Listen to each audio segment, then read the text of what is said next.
Hello दोस्तों, स्वागत है आपका हमारे यूट्यूब चैनल द राजी इंस्टीट्यूट में। पिछली क्लास में हमने बेसिक कॉन्सेप्ट पढ़ा था। यहाँ क्वेश्चन सॉल्व करने से पहले मैं कुछ आपको बेसिक इन्फॉर्मेशन दे रहा हूँ जिससे ये क्वेश्चन सॉल्व होंगे। यहाँ निम्नलिखित प्रत्येक के गुणन के अंतर्गत उपयोग किए गए गुणधर्म का नाम लिखिए। तो गुणधर्म का नाम लिखने से पहले हमें कुछ गुणधर्म हैं परिमेय संख्याओं के, उन्हें देखना पड़ेगा।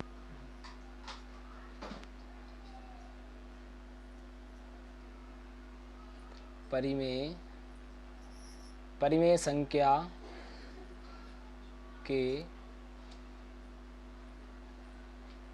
गुणधर्म। तो सबसे पहले देखेंगे यहाँ पर योग।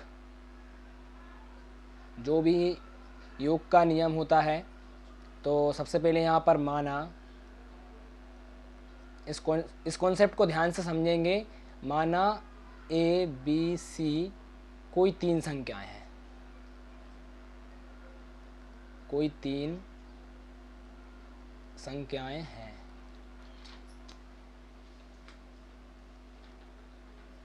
ए बी सी कोई तीन संख्या है। ए बराबर 1/2 मान लिया, बी बराबर 3/2 मान लिया, सी बराबर 4/2 मान लिया। तो यहाँ पर नियम क्या बोलता है? नियम बोलता है ए प्लस कोष्टक बी प्लस सी बराबर ए प्लस बी कोष्टक प्लस सी। इसको सिद्ध करना है। अगर दोनों साइड, अगर LHS साइड और RHS साइड अगर बराबर आ गया तो यहाँ पर ये गुणधर्म सिद्ध हो जाएगा। तो हमें जैसा दिया है, जैसे अपन ने माना है ए की वैल्यू कितनी है? ए की वैल्यू है 1/2 प्लस बी प्लस सी की वैल्यू है 3/2 प्लस 4/2 बराबर यहाँ पर भी ए की वैल्यू 1/2, बी की वैल्यू 3/2 प्लस सी की वैल्यू है 4/2। तो सबसे पहले कोष्टक को सॉल्व करेंगे। तो 1/2 प्लस, यहाँ पर हर समान है, इसका LCM 2 आ गया। यहाँ पर 3 प्लस 4 7 हो गए, 7। यहाँ पर भी हर समान है, तो LCM आया 2 और प्लस 3 मिलकर हो गए 4। यहाँ पर 4/2। तो यहाँ पर सॉल्व करेंगे। 1/2 प्लस 7/2 बराबर 4/2 प्लस 4/2। यहाँ पर भी हर समान है, तो LCM आएगा 2, 7 और 1 8 हो जाएगा ऊपर। और यहाँ पर भी हर समान है, तो यहाँ पर हो जाएगा 2, 4 और 4 हो जाएगा 8। LHS बराबर RHS हो गया। तो यहाँ पर सिद्ध होता है कि परिमेय संख्या जो भी परिमेय संख्याएं हैं वो योग साइचर नियम का पालन करती हैं।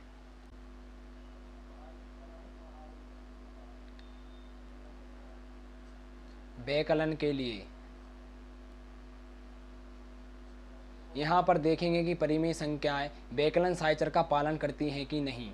तो यहाँ पर a बराबर 1/2 मान लेंगे, बी बराबर 3/2 मानेंगे, सी बराबर 4/2 मान लेंगे।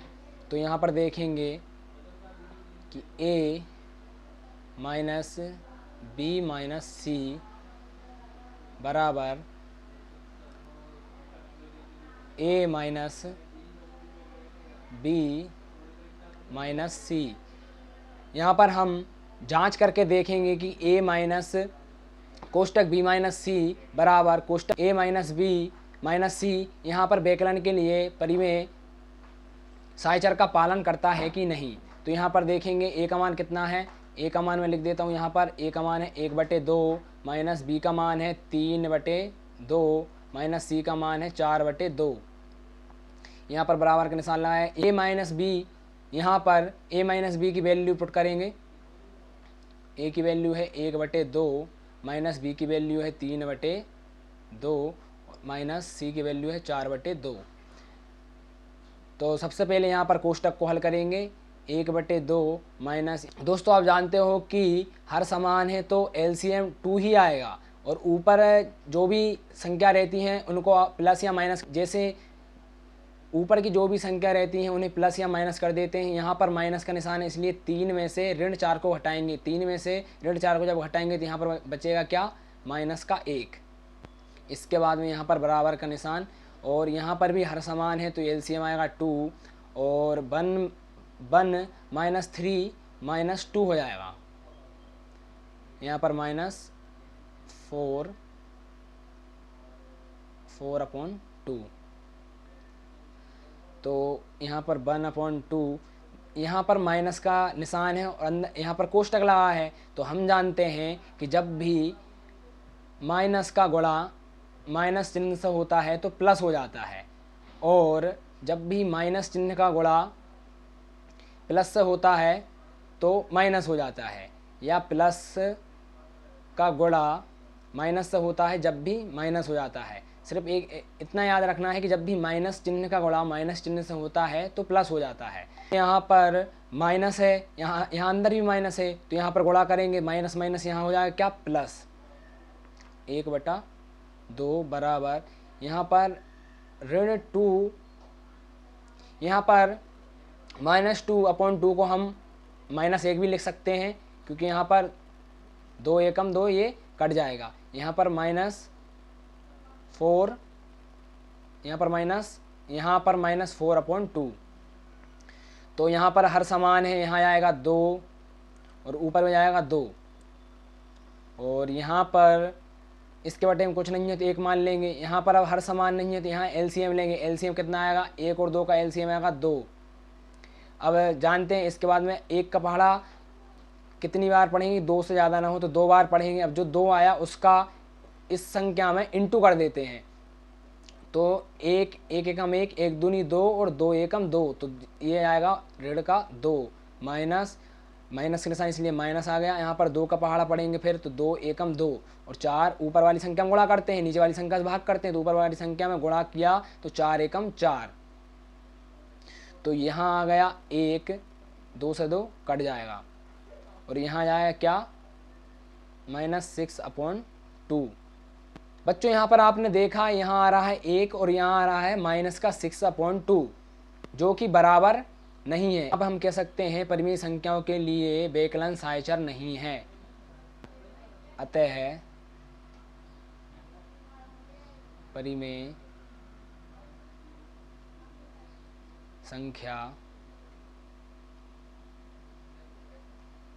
परिमेय संख्या के लिए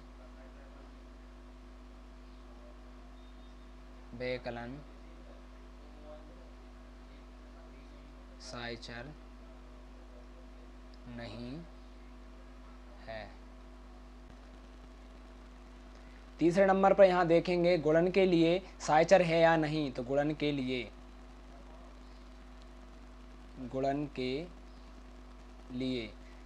लिए माना वही, माना A B C कोई 3 संख्याएं हैं, माना A की वैल्यू मान लेते हैं 1/2, B की वैल्यू मान लेते हैं 2/3, C की वैल्यू मान लेते हैं 3/4। तो यहाँ पर गुणन के लिए क्या देखेंगे, गुणन के लिए यहाँ पर देखेंगे A into B into C बराबर A into B into C। अगर यहाँ पर दोनों साइड बराबर आ गए तो मान लेंगे कि गुणन के लिए भी साइचर का पालन करती है, यदि नहीं आया तो नहीं मानेंगे। तो यहाँ पर A की वैल्यू पुट करेंगे, A की वैल्यू कितनी है 1/2 इंटू B की वैल्यू कितनी है 2/3 इंटू 3/4 बराबर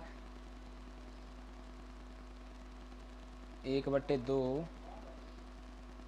2/3 इंटू 3/4। तो यहाँ पर इसको सॉल्व करेंगे 1/2 इंटू, इसको भी ऐसे ही लिखेंगे, यहाँ पर गुणा करेंगे इसका, इसमें 3 दूनी 6 और 3 दूनी 6, 4 3 12, यहाँ इसका इंटू करेंगे 2 एकम 2 और 3 दूनी 6, तो इसको काट भी सकते हैं, 6 का पहाड़ा 6 एकम 6, 6 दूनी 12, 2 बार में जाएगा। यहाँ बचा 1/2 गुणित 1/2। यहाँ भी 2 का पहाड़ा पढ़ेंगे, 2 एकम 2, 2 तिया 6, तो यहाँ आया 1/3 गुणित 3/4।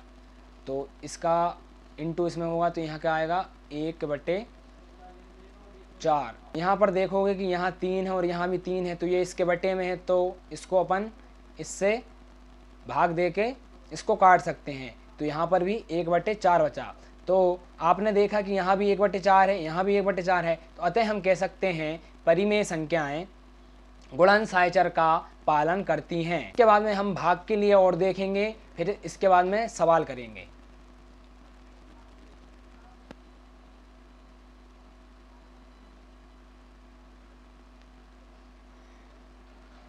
भाग के लिए माना ABC कोई 3 संख्याएं हैं,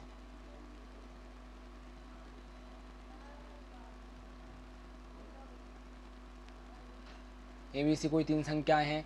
यहाँ पर मानेंगे A बराबर 1/2।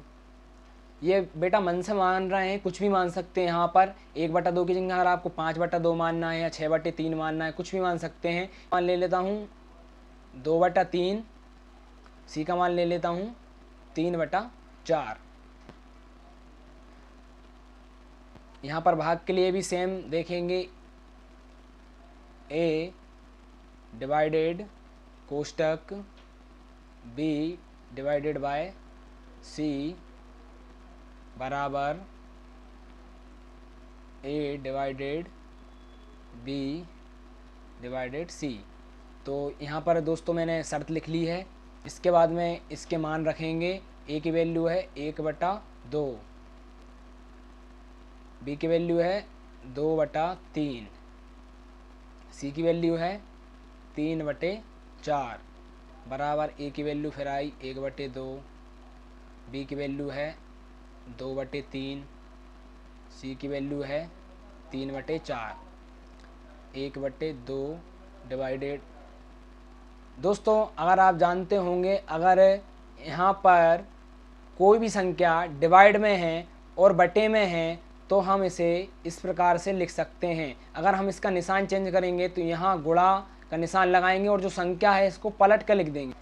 पलट कर जब संख्या लिखेंगे तो ये 3/4 का 4/3 हो जाएगा। इसको हमने क्यों पलटा, क्योंकि यहाँ पर डिवाइड था, डिवाइड से हम यहाँ पर हमने इंटू का निशान लगा दिया, इसलिए इस संख्या को हमने पलट दिया, इसको पलट कर लिख दिया। इसके बाद में यहाँ भी वैसे ही करेंगे, एक संख्या को सेम लिखेंगे 1/2, डिवाइड के निशान की जगह यहाँ पर गुणा का निशान लगाएंगे, 2/3 को 3/2 लिख देंगे। क्यों लिख देंगे, क्योंकि यहाँ पर भाग की जगह हमने गुणा का निशान लगाया है। यहाँ पर सेम। इसके बाद में 1/2 भागित 2 का 4 में इंटू होगा तो यहाँ पर हो जाएगा 8 और 3 का 3 में इंटू हो जाएगा 3 का 3 में इंटू होकर 9 आ जाएगा।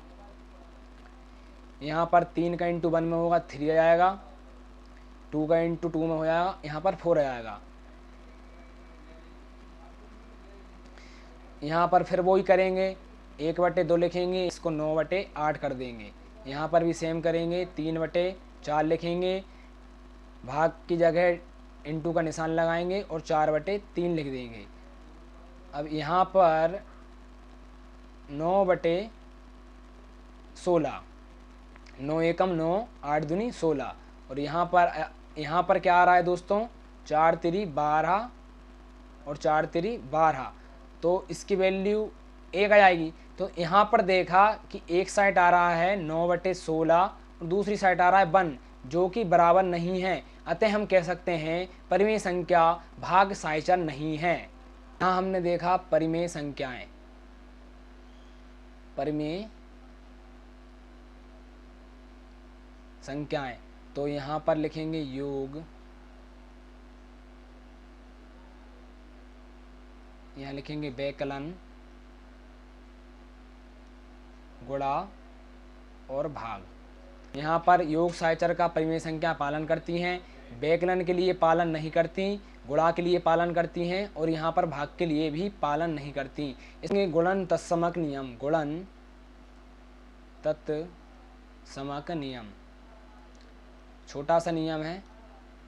गुणन तत्समक नियम क्या होता है, जब भी 1 का इंटू कोई भी संख्या हो, जब उसमें संख्या में गुणा होता है तो जो आंसर आता है वही संख्या आता है। बस इतना याद रखना है कि 1 इंटू ए बराबर ये, जैसे 1 का इंटू 2 में करेंगे तो 2 ही आएगा, जैसे 1 का इंटू 9 में करेंगे तो 9 आएगा। फिर एक सेकंड नियम और है जो भी हमें याद रखना होगा, वो है गुणन प्रतिलोम नियम। गुणन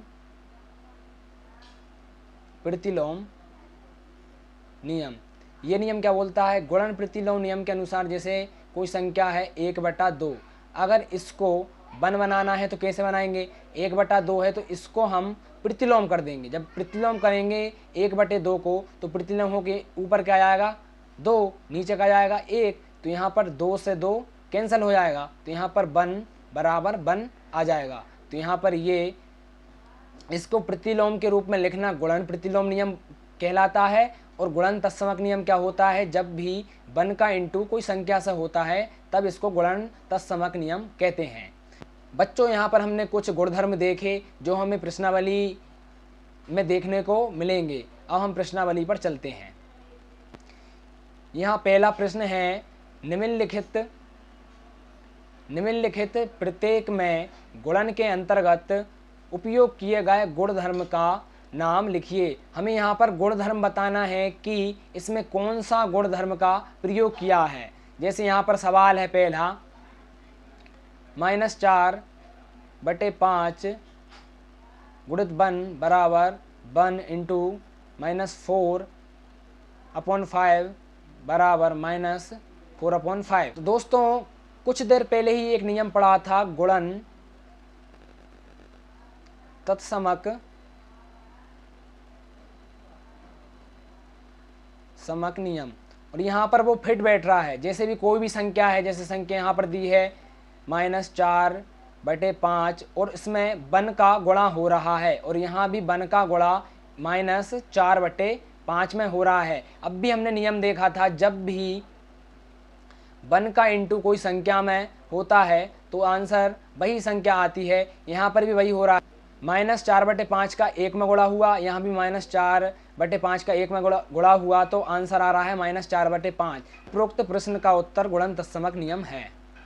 यहाँ दूसरा सवाल देखेंगे। दूसरे सवाल में हमें दिया है -13/17 इंटू -2/7 बराबर -2/7 इंटू -13/17। तो दोस्तों, अगर यहाँ पर ध्यान से देखेंगे तो यहाँ पर है a गुणित b बराबर b गुणित ये, a गुणित b बराबर b गुणित a। माना a b दो कोई संख्या है, a का मान 13/17 है, b का मान 2/7 है। तो यहाँ पर क्या हो रहा है, यहाँ पर क्रम को चेंज कर दिया है। तो यहाँ पर जो भी गुणधर्म है उसका हम नाम लिखेंगे। यहाँ क्रम विनिमेयता का नियम है, यहाँ पर क्रम विनिमेयता का गुणधर्म लग रहा है, क्योंकि दोस्तों यहाँ पर a और b है, यहाँ पर b और a है, इनका क्रम चेंज कर दिया, इसलिए इसका आंसर क्या आएगा, क्रम विनिमेयता। बच्चों, यहाँ पर तीसरा सवाल देखेंगे। तीसरे सवाल में हमें दिया है -19/29 इंटू 29/-29 बराबर 1। दोस्तों, थोड़ी देर पहले हमने एक नियम देखा था, उस नियम का नाम था गुणन प्रतिलोम। तो यहाँ पर -19/29 इंटू 29/-19, यहाँ पर क्या हो रहा है, इसको प्रतिलोम करके यहाँ पर क्या हो रहा है, इसको प्रतिलोम करके लिख दिया। इसका आंसर क्या आ रहा है, 1। तो हमने देखा था कुछ देर पहले कि यहाँ पर जब भी प्रतिलोम करके जब किसी संख्या को लिखते हैं तो वहाँ पर कौन सा नियम होता है, वहाँ पर होता है गुणात्मक प्रतिलोम नियम। तो यहाँ पर कौन सा नियम का पालन हो रहा है, यहाँ पर जो भी गुणधर्म है वह गुणधर्म का नाम लिखेंगे आंसर में, गुणात्मक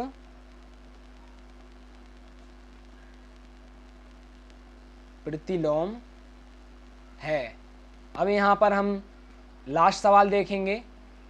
बताइए कौन सा गुणधर्म, गुण की सहायता से आप 1/3 गुणित 6 गुणित 4/3 को 1/3 गुणित 6 गुणित 4/3 के रूप में अभिकल्पित कर सकते हो। तो यहाँ पर दोस्तों ध्यान से देखना, यहाँ पर माना हमने कि a बराबर 1/3 हो, b बराबर 6 हो और c बराबर 4/3 हो। दोस्तों ए का मान हमने 1/3 मान लिया, बी का मान हमने 6 मान लिया, सी का मान हमने 4/3 मान लिया। तो हमने कुछ देर पहले यहाँ देखा था ए गुणित बी गुणित सी बराबर ए गुणित बी गुणित सी, देखा था कि नहीं दोस्तों। तो यहाँ पर ये कौन सा नियम था, यहाँ पर ये कौन सा गुणधर्म था, यहाँ पर ये गुणधर्म था गुणन साहचर्य। इसका आंसर में लिख सकते हैं कि गुणन साहचर्य की सहायता से इसको अभिकल्पित कर सकते हैं, क्योंकि यहाँ पर ये इसका पालन कर रहा है। तो आज की वीडियो यहीं समाप्त करते हैं। जय हिंद।